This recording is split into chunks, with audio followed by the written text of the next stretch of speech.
저도 잘 지냈습니다.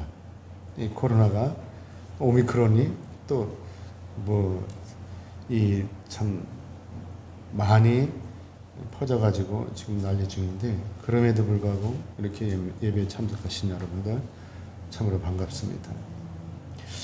창세기 26장을 보면 이삭이 살고 있던, 자기가 살고 있던 이 가나안 땅에서 흉년이 들었습니다. 그 흉년이 들어서, 그래서 이삭이 이 가나안 땅에 살 수가 없으니까 우리가 이제 여기서 떠나서 애굽으로 가자라고 하는 이런 생각을 가지고 아내를 데리고 자신의 고향인 가나안 땅을 떠났습니다.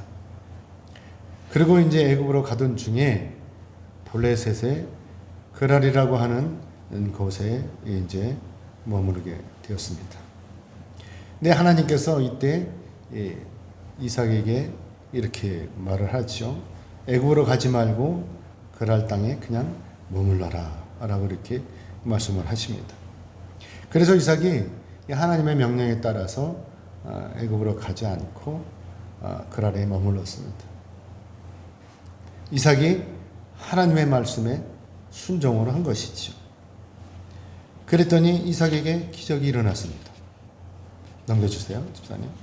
그래서 우리 창세기 26장 12절, 13절의 말씀 우리 같이 읽어보도록 하겠습니다. 같이 읽겠습니다. 이삭이 그 땅에서 농사하여 그 해에 100배나 얻었고 여호와께서 복을 주심으로 그 사람이 창대하고 왕성하여 마침내 거부가 되어. 아멘. 사랑하는 여러분, 자, 그렇다면 이삭이 이때 그랄에 머물면서 갈등하지 않았을까요? 그리고 또 이때 이삭이 심적으로 불안하지 않았을까요? 여러분도 아시다시피 당시에 이방 땅에서는요, 자신의 그 안전을 담보할 수가 없었습니다. 왜냐하면 당시 그 근동 지역에서는요, 힘이 센 사람이 예쁜 여자를 차지할 수가 있었어요. 법이 없는 거예요. 자기가 힘 세면 누가 됐든 간에 예쁜 여자를 자기 여자로 차지할 수가 있는 것이죠. 그때 만약에 자기 마음에 드는 여자가 남편이 있다면 어떻게 하겠어요? 남편이 있다면 그 남편을 죽이고 그 여자를 차지하면 되는 거예요. 그런데 만약에 남편이 없는 여자라면 그럼 어떻게 하겠어요? 돈을 주고 사오면 돼요. 그런데 문제는 바로 이 이삭의 아내 이 리브가가 예뻤다는 거예요. 그래서 이삭이 이때 그랄에 머무는 것이 결코 평안한 상태가 아니라고 하는 것이죠. 그래서 창세기 26장 7절의 말씀을 우리 같이 보면 넘겨주세요. 같이 읽어보겠습니다. 26장 7절의 말씀인데 같이 읽겠습니다. 시작. 그곳 사람들이 그의 아내에 대해 물음에 그가 말하기를 그는 내 누이라 하였으니 리브가는 보기에 아름다움으로 그곳 백성이 리브가로 말미암아 자기를 죽일까 하여 그는 내 아내라 하기를 두려워함이었다. 아멘. 그래서 이삭이 때 아주 불안한 상태였다고 하는 것이죠. 여러분도 아시다시피 과거에 이삭의 아버지인 아브람도 애굽으로 내려가면서 자신의 아내인 이 사라를 누이라고 속였었죠. 아브람도 자신의 아내 때문에 죽을까 염려했던 것입니다. 그런데 지금 이 이삭도 자기 아버지처럼 똑같은 행위를 하고 있는 것이죠. 자기 아내를 마누라라고 하지 않고 누이라고 속이는 거예요. 어쨌거나 여기서 중요한 것은 그럼에도 불구하고 이런 불안한 상태임에도 불구하고 이삭이 하나님의 명령에 따라서 순종함으로 그랄 땅에 머물러서 농사를 지었다고 하는 것입니다. 그래서 이삭이 이때 그랄 땅에서 농사를 져가지고 그 해에 몇 배의 수확을 얻어요? 100배의 수확을 얻었다고 하는 것이죠. 자, 만약에 여러분이라면 여러분은 이때 어떻게 결정을 하시겠어요? 애굽으로 가려던 것을 순순히 포기하고 이삭처럼 그랄 땅에 그냥 머물겠습니까? 아니면 자신이 계획한 바대로 애굽으로 직진하시겠습니까? 저 같으면요, 애굽에 안 머물렀을 것 같아요. 살기 좋은? 그러래도 가뭄이 들지 않았겠어요? 그러니까 애굽으로 자기가 목표했던 대로, 내가 목표했던 대로 그냥 애굽으로 갔을지도 몰라요. 자, 여러분 어떻게 하시겠어요? 여러분이라면? 물론 이에 대한 결정, 이것은 뭐 스스로 하는 거예요. 여러분이 스스로 하는 거겠죠? 그러면서 중요한 건 뭐냐? 이 결정에 따른 책임은 누가 지는 거예요? 본인이 책임을 져야 된다고 하는 것이죠.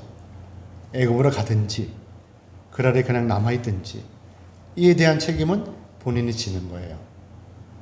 이제 여러분 어떻게 결정하시겠습니까? 오늘 본문 말씀 보면은요, 베드로도 예수님의 명령에 순종하고 평생토록 경험하지 못할 이런 일들을 경험하게 되는 것을 볼 수가 있습니다. 어부인 베드로는 이 게네사렛 호수, 다시 말씀드리면 갈릴리 호수죠. 갈릴리 호수에서 지난밤에 밤이 새도록 그물질을 했어요. 하지만 베드로는 밤새도록 그물질을 했는데도 어쩐 일인지 한 마리도 고기를 잡지 못했다고 하는 것입니다. 그날 잡은 고기로 그날 생계를 유지해야 하는 이 어부로서는 이 상황이 어떤 상황이에요? 실망할 수밖에 없는 상황이라고 하는 것입니다. 그래서 베드로가 고개를 쳐들지도 못하고 그리고 푹 수그리고 그물을 씻고 있었던 것입니다. 고기를 많이 잡았어 봐요. 어땠겠어요? 신이 나서 노래를 하면서 했을 거 아니에요? 근데 고기를 한 마리도 못 잡았으니까 아유 이거 어떻게 가서 어떻게 마누라를 어떻게 보지? 그러면서 그냥 그물을 씻고 있었겠죠. 그러면서 어쩔 수 없이 그물을 씻으면서 뭘 해요? 내일을 기약할 수밖에 없는 거예요. 비록 오늘은 실패를 했지만 내일은 좀 나을 것이라고 하는 이 희망을 가지고 묵묵히 그물을 씻고 있었을 것입니다. 그런데 이때 사람들이 이 게네사렛 호숫가로 사람들이 몰려드는 거예요. 막 몰려드는 거예요. 그러면서 이때 어떤 사람이 한 사람이 베드로의 배에 탁 올라오는 거예요. 베드로는 어떻게 했어요? 놀라지 않았겠어요? 고기를 쳐박고 그물을 씻고 있는데 어떤 사람이 배에 탁 올라오니까 얼마나 놀랐겠습니까? 그런데 이때 베드로 반응이 어땠을까요? 내쫓았을까요? 당신 뭔데 지금 기분 나쁘게 나의 배에 올라오는 거야? 라고 밀어냈을까요? 근데 베드로는 밀어내지 못했어요. 왜 그렇게 했어요? 자신의 배에 오른 사람이 왠지 거부할 수 없는 사람이라는 것을 깨달은 것이죠. 여러분도 아시다시피 이때 베드로의 배에 오르신 분이 누구예요? 예수님이신 거예요. 그러면서 예수님이 뭐라 그러죠? 야 베드로야, 배 좀 저쪽으로 잠깐 좀 가자. 그리고 육지로부터 떨어져서 배를 물 가운데로 약간 가게 된 것입니다. 그리고 예수님은 배에 오르셔서 뭘 하셔요? 육지에 있는 백성들을 향해서 설교를 시작하신 것입니다. 하나님 말씀을 선포하신 것이죠. 아마도 이때 많은 회중을 상대하셔야 하는 이 예수님께서 호수에 떠 있는 이 베드로의 배가 딱 안성맞춤이었던 것이죠. 넘겨주실래요? 마치 물 위에 떠 있는 베드로의 배가 무대였고, 그렇죠? 그리고 이 마주 보이는 육지의 회중들은 바로 객석인 것이죠. 이 같이 이렇게 마주서 하는 것보다 약간 떨어져서 말씀을 나누는 것이 오히려 더 효과적이었다고 하는 것이죠. 아무튼 예수님께서 베드로의 배 위에서 하나님의 말씀을 선포하시고 난 다음에 그 다음에 베드로에게 이렇게 명령을 하시는 것입니다. 오늘 보면 4절의 말씀을 우리 같이 보겠습니다. 우리 같이 읽겠습니다. 4절 같이 읽겠습니다. 시작. 말씀을 마치시고 시몬 베드로에게 이르시되 깊은 데로 가서 그물을 내려 고기를 잡으라. 아멘. 자, 여기서 이제 우리 시몬, 이 시몬이 무엇인지, 시몬에 대해서 우리가 여기서 시몬이라고 하는 것은 베드로의 본명이죠. 자, 그리고 베드로는 예수님께서 지어주신 이름이에요. 베드로가 우리말로 반석이라는 뜻인데 이 히브리어로는 이 반석이라는 뜻이 게바라고 하는 것이죠. 이 게바가 바로 헬라어로 뭐예요? 베드로라고 하는 것입니다. 아무튼 예수님께서 이 베드로에게 이렇게 명령을 하셨어요. 깊은 데로 가서 그물을 내려 고기를 잡으라. 아시다시피 베드로는 지금 그물을 다 씻은 상태입니다. 내일의 고기 잡이를 위해서 그물을 다 씻은 것이죠. 비록 한 마리 고기도 잡지 못했지만 어쨌거나 베드로는 그물을 다 씻었기 때문에 오늘의 일과를 다 마친 상태인 것입니다. 그런데 지금 예수님께서 베드로를 향해서 깊은 데로 가서 그물을 내려 고기를 잡으라 라고 이렇게 말씀을 하시는 거예요. 사랑하는 여러분, 이때 베드로는 어떤 생각을 하고 있었을까요? 어떤 생각을 할까요? 무슨 생각을 할까요? 그냥 아무런 생각 없이 또 아무런 갈등도 없이 망설임이 없이 무조건 배를 타고 나갔을까요? 아니면 이건 뭐지? 이 사람이 지금 뭐라는 거야? 깊은 데로 가라고? 그러면서 번거롭게 고기를 아무 때나 잡나? 라고 이렇게 하지 않았을까요? 예수님의 직업이 뭐죠? 목수예요. 아마도 이때 베드로는요, 예수님에 대해서 어느 정도 알고 있었을 거예요. 왜냐하면 이때는 이미 예수님께서 공생의 사역을 시작하신 후였고 예수님에 대한 소문이 많이 나 있었기 때문이죠. 그래서 이 예수님께서 고기를 잡으신 일이 한 번도 없으셨음을 베드로가 알고 있었을 거예요. 그런데 베드로는 이때 예수님의 이 명령을 거부한 흔적이 겉으로는 보이지 않아요. 아무튼 베드로는 고기 잡이로 잔뼈가 굵은 완전한 전문가죠. 그렇지만 반대로 예수님은요, 고기 잡이와 상관이 없는 목수였죠. 그래서 이 전문가인 베드로와 비전문가인 이 예수님의 의견을 따른다고 하는 것 합리적이 못한 거예요. 그렇죠? 만약에 베드로가 저였다면, 제가 베드로였다면 저는 예수님의 명령을 따르지 않았을 거예요. 그리고 제 마음대로 저는 다음을 기약하고 오늘 저녁엔 또 배를 타야 되는데 가서 쉬어야, 낮에 잠이라도 좀 자야 가서 저녁에 또 나와서 그물질을 할 거 아닙니까? 그러니까 집으로 가서 그런 얘기 하거나 말거나 집에 가서 편히 쉬었을 거예요. 그러나 베드로는 어떻게 해요? 베드로는 오히려 이때 이렇게 대답을 하고 있는 것이죠. 오늘 본문 5절의 말씀 같이 읽겠습니다. 시작. 시몬이 대답하여 이르되 선생님, 우리들이 밤이 새도록 수고하였으되 잡은 것이 없지만은 말씀에 의지하여 내가 그물을 내리리다 하고. 아멘. 사랑하는 여러분, 베드로는 여기서 아주 중요한 말을 해요. 그 말이 뭐냐면 말씀에 의지하여 라고 하는 이 말씀을 한다고 하는 것입니다. 그리고 베드로는 여기서 분명히 말을 해요. 또 우선 자기가 밤이 새도록 고기를 잡기 위해서 수고했다는 얘기를 하는 것이죠. 베드로의 이 주장은 바로 고기잡이 전문가로서 밤이 새도록 여기저기 다니면서 애를 썼다는 거예요. 그럼에도 불구하고 고기를 한 마리도 잡지 못했다고 하는 것을 이야기하는 것이잖아요. 그렇지만 베드로가 하는 얘기는 뭐죠? 그렇지만 이제 예수님의 명령에 따라서 바다로, 갈릴리 호수로, 게네사렛 호수로 나가겠다라고 이렇게 말을 하고 있는 것입니다. 어쩌면 베드로는 지난밤처럼 이번에도요, 고기를 한 마리도 잡지 못할 수도 있어요. 베드로는 그동안 밤에만 고기를 잡았었잖아요. 그런데 지금 예수님께서는 뭐라 그래요? 낮인데도 불구하고 고기를 잡으라고 명령하시는 거예요. 이들이 경험한 바로는, 여태까지 경험한 바로는 밤에만 고기를 잡았어요.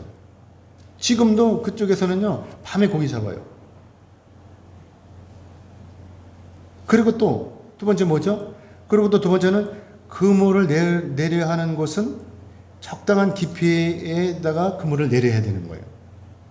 그런데 지금 예수님께서는 어디에? 깊은 곳에 가서 그물을 내리라고 하는 것이죠. 베드로가 그물을 어디에 내리는지 모르겠어요? 다 알고 있는 거예요. 근데 예수님은 깊은 데로 가서 그물을 내리라고 명령을 하시는 것입니다. 자, 그런데 여기서 더 문제는 뭐죠?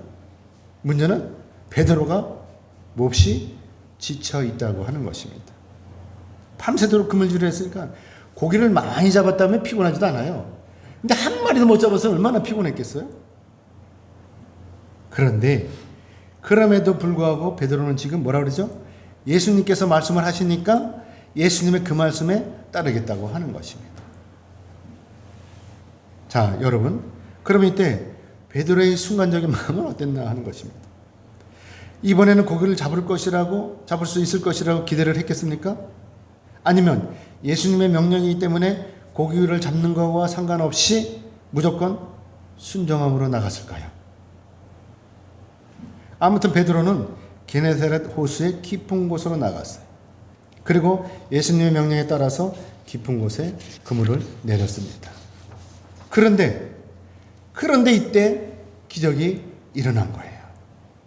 그동안 상상도 하지 못했던 일이 베드로의 눈앞에 벌어진 것입니다. 여러분, 기적은요, 결코 우연이 아니에요. 그리고 기적은요, 우리가 생각한 대로 또 우리가 상상한 대로 이루어지는 것이 아닌 것입니다. 무엇이든지 우리가 생각한 대로 또 상상한 대로 이루어진다면 이것은 이미 기적이 아닌 거예요. 그렇죠? 베드로는요, 이때 설마 했을 거예요. 설마 이러면서 나갔을 거예요. 그런데 베드로가 그물을 던지자마자 엄청난 일이 베드로의 눈앞에 벌어진 것입니다. 오늘 보면 6절의 말씀을 같이 보겠습니다. 같이 읽겠습니다. 시작. 그렇게 하니 고기를 잡은 것이 심히 많아 그물이 찢어지는지라. 아멘. 넘겨주세요, 집사님. 고기가 엄청 많이 잡히는 거예요. 그냥 땡길 수가 없을 정도로 잡히는 것입니다. 그야말로 할렐루야인 것입니다. 베드로가 예수님의 명령에 따르자 기적이 일어난 거예요. 그물이 찢어지도록 고기가 많이 잡히는 역사가 일어난 거예요. 혼자서는 도저히 감당할 수 없는 정도로 고기가 많이 잡히는 거예요. 그물을 당길 수가 없을 정도로 고기가 많이 잡히는 것입니다. 뿐만이 아니라 여기저기 그물이 찢어져 나가는 거예요. 그러니 어떻게 했어요? 얼마나 신났겠어요. 그래서 베드로가 소리치면서 동무들을 부르는 거예요. 야, 일로 와. 고기가 엄청 많이 잡혔어. 그물이 찢어지는 거야. 빨리 와. 하면서 베드로가 소리쳤을 것입니다. 베드로는 흥분하지 않을 수가 없는 것입니다. 사랑하는 여러분, 평생을 고기 잡으러 잔뼈가 굵었는데 이런 일은 처음 경험해 보는 거예요. 그동안 얼마나 그물을 많이 던져봤겠어요, 베드로가? 또 그동안 여기저기 안 가본 곳이 어디 있겠습니까? 그 게네사렛 호수 안에서 다 가봤을 거예요. 베드로는 깊은 곳이 어디 있는지, 또 고기가 많은 곳이 어디 있는지 눈을 감고도 다 알고 있었을 것입니다. 그런데도 베드로가 지난밤에 허탕을 친 거예요. 한 마리도 못 잡은 거예요. 그런데 지금은 벌건 대낮인데도 이렇게 고기가 많이 잡힌 것입니다. 일반적인 상식으로는 도저히 이해가 되지 않는 일이 지금 벌어진 것입니다. 그래서 베드로가 소리쳐서 동무들을 불렀던 것이고, 그래서 동무들이 쫓아와서 그 동무들의 배도 가득 차도록 고기를 잡은 것입니다. 베드로와 동무들은 이 만선의 배를 이끌고 이제 기쁜 마음으로 돌아왔어요. 호숫가로 나왔습니다. 그리고 자신에게 당당하게 명령을 하셨던 이 예수님이 베드로의 눈에 들어온 것입니다.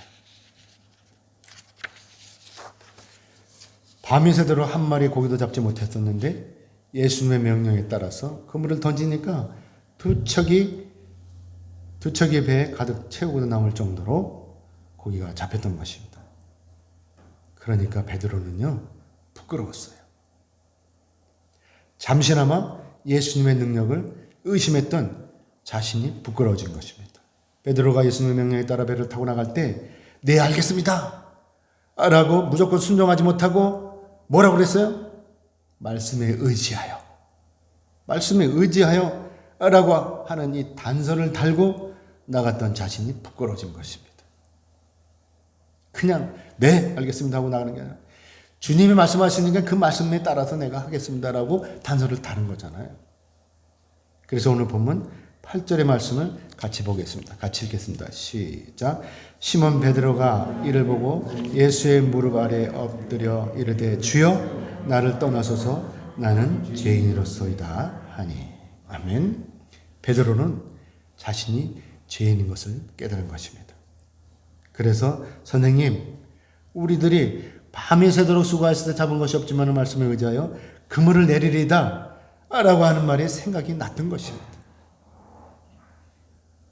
베드로는 이때 자신의 경험을 믿고 예수님을 전적으로 믿지 못하고 잠시나마 의심했던 것이 기억이 난 것입니다. 어쩌면 베드로는 그때 그래 한번 해보자 라고 했을지도 모릅니다. 그런데 지금 결과적으로 베드로의 이 의심이 완전히 산산조각이 난 것입니다. 그래서 지금 베드로가 예수님의 무릎 아래 엎드려 주님께 주여 저를 떠나소서 라고 할 수밖에 없었던 것입니다. 여러분도 아시다시피 내가 누군가의 무릎 아래 엎드린다는 것, 이거 쉬운 일이 아니에요. 그렇죠? 여러분 이거 하겠습니까? 내 자신의 자아와 내 자존심을 완전히 포기하는 거예요. 내가 누군가의 앞에 엎드린다고 하는 것. 그것은 바로 겸손을 나타내는 것입니다. 간혹 이러한 행위는요, 이 수치로 여겨지거나 비굴한 것으로 간주되기도 하죠. 또한 비웃음과 조롱거리가 되기도 합니다. 옛날 우리나라에 중국 원나라에서 쫓아왔잖아요. 그래가지고 어떻게 해요? 사신이 왕 일리 지나가라고 그랬잖아요. 이게 얼마나 비굴한 것입니까? 이게 얼마나 수치입니까? 조롱거리예요. 그렇기 때문에 오늘 내가 누군가의 무릎 아래 엎드린다고 하는 건 이것은 뭐죠? 나의 마지막 자존심을 완전히 포기하는 거예요. 그렇죠? 그렇지만요, 우리가 오늘날 예수님 앞에 무릎을 꿇는다고 하는 것, 무릎을 엎드린다고 하는 것, 이건 뭐예요? 이거 수치가 아니에요. 그렇죠? 수치도 아니고 비굴한 것도 아닌 거예요. 예수님 앞에 엎드리는 것은. 이것은 바로 우리의 자신, 내 자신, 이 자신의 본래 자아, 본래 삶, 이것을 찾아가는 것입니다. 하나님의 형상을 도로 찾는 것입니다. 그렇기 때문에 오늘날 나를 포기하지 않고서는 하나님께서 주신 본래의 것, 하나님의 형상을 다시 찾을 수가 없다라고 하는 것입니다. 아시다시피 오늘날 우리의 경험과 우리의 지식은요, 예수님 앞에서는 뭐예요? 바람 속에 먼지와도 같은 거예요. 아무것도 아닌 거예요. 하찮은 거예요. 주님 앞에서 무슨 자존심이 필요합니까? 주님이 다 알고 계시는데 뭐가 아낄 게 뭐 있어요? 하나님 은혜는 그렇지가 않죠? 하나님 은혜는 어때요? 우리한테 주어지는 하나님 은혜는 결코 하나님께서 우리에게 은혜를 주시는데 인색하게 주십니까? 무언하시며 풍성하게 주시는 거예요. 그래서 오늘 내가 나를 포기해야 되는 것이죠. 전능하신 하나님 앞에서 나를 완전히 포기해야 하는 것입니다. 그래야 하나님으로부터 주어지는 은혜를 받을 수가 있는 거예요. 하나님 앞에서 나를 포기하지 않고 하나님부터 주어지는 무엇인가를 얻으려고 한다는 것, 이거 참으로 이기적인 것입니다. 나는 하나님 앞에 드린 게 하나도 없어. 그러면서 달래 맨날. 얼마나 비겁한 일입니까? 얼마나 이기적인 것입니까? 사랑하는 여러분, 여러분은 지금 여러분을 돌아보시기 바랍니다. 오늘 여러분에게 무엇인가가 잘 풀리지 않는다면 될 듯 될 듯 하면서 안 돼. 맨날 그 자리에서 뱅뱅 돌아. 그런다면 지금 여러분이 무엇을 포기하지 않았는지, 또 여러분이 지금 하나님 앞에 무엇을 잘못하고 있는지, 이것을 돌아봐야 되는 거예요. 그래서 이것을 깨달아야 되는 거예요. 그래서 이것을 떼어버려야 되는 거예요. 베드로가 배를 타고 나가면서 무슨 생각을 했는지 우리는 아무것도 몰라요. 그냥 짐작만 할 뿐이에요. 그러나 우리가 여기서 분명히 알 수 있는 것은 바로 베드로가 예수님의 명령에 순종할 때 예수님께서는 베드로의 생각과 상관없이 베드로가 어떤 생각을 했는지 어떤 마음을 품었는지 이거 상관없이 베드로에게 엄청난 은혜를 베푸셨다고 하는 것입니다. 예수님께서 은혜를 베푸신 때 어떻게 베푸셔요? 그물이 찢어질 정도로 고기가 많이 잡히도록 주님께서 베푸시는 거예요. 그래서 베드로의 동무들도 베드로의 덕을 보게 된 거예요.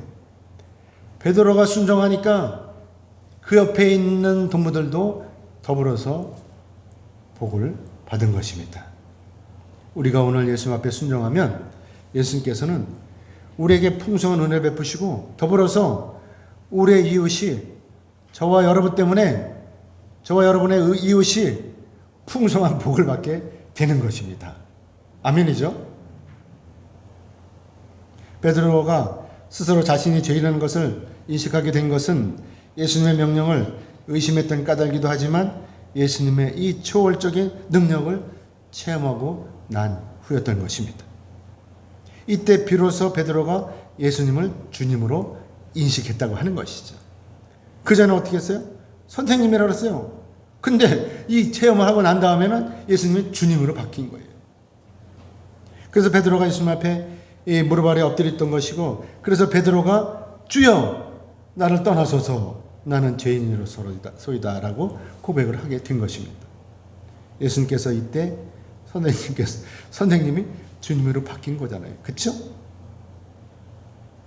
그래서 오늘 본문 9절에서 11절의 말씀을 우리 같이 읽어보겠습니다. 9절에서 11절 같이 읽겠습니다. 시작.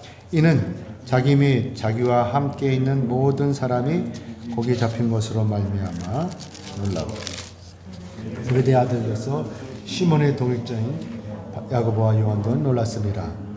예수께서 시몬에게 이르시되 무서워하지 말고 이제 후로는 네가 사람을 취하리라 하시니 그들이 배를 육지에 대고 모든 것을 버려두고 예수를 따르니라. 아멘. 이들이 놀란 것은 당연히 고기가 많이 잡혔기 때문입니다. 그것도 밝은 대낮에 고기를 많이 잡았으니 얼마나 놀랐겠어요. 그래서 베드로가 예수님의 무릎 아래에 엎드렸던 것이고, 그래서 예수님께서 다정하신 목소리로 베드로에게 이렇게 말씀을 하시는 것이죠. 무서워하지 말라. 이제 후로는 네가 사람을 취하리라. 아멘. 예수님께서 베드로에게 무서워하지 말라는 말씀과 함께 네가 사람을 취하리라고 이렇게 말씀을 하시죠. 예수님의 이 말씀은 바로 심판의 말씀이 아닌 거예요. 그렇죠? 이 말씀은 바로 베드로에게 은혜를 베푸시겠다는 약속의 말씀이신 것입니다. 예수님께서 어부인 베드로와 동무들을 제자로 삼으시는 거죠. 그렇죠? 그래서 이들로 하여금 하나님의 나라의 이 하나님 나라 확장 사업의 일꾼으로 삼으신다라고 하는 것입니다. 완전히 인생이 바뀌는 거예요. 고기를 잡은 어부에서 이제 전도자가 되는 것입니다. 사랑하는 여러분, 그래서 베드로와 동무들이 예수님을 따라 나선 거예요. 자신의 모든 것을 다 호숫가에 버려둔 거예요. 그동안 자기네들 생계를 유지했던 그 배를, 그 그물을 다 버려둔 거예요. 그리고 예수님을 따라 나선 것입니다.